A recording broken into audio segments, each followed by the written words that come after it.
Ready to turn your Apple TV into the ultimate sports hub? First, let's head over to the App Store on your Apple TV. You can find it by navigating with your Apple TV remote. It's usually represented by a blue icon with a white inside. Click to open it. Once you're in the App Store, go to the search bar at the top of the screen. Select the search bar and use the on-screen keyboard or Siri to type in ESPN. Scroll through the search results until you find the official ESPN app. The icon is easily recognizable with the red ESPN logo.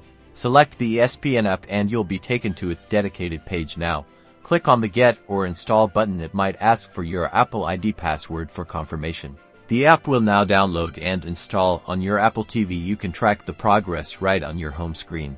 Once the installation is complete, the ESPN app icon will appear on your Apple TV home screen. Select it to launch the app. Now, to unlock all the live games and on-demand content, you'll need to log in. You can either log in with your TV provider credentials, which gives you access based on your cable or satellite subscription, or you can log in with your ESPN account if you have one. After logging in, you're all set. Navigate through the app to find live games, highlights, replays, and all the sports content you could ask for. Enjoy.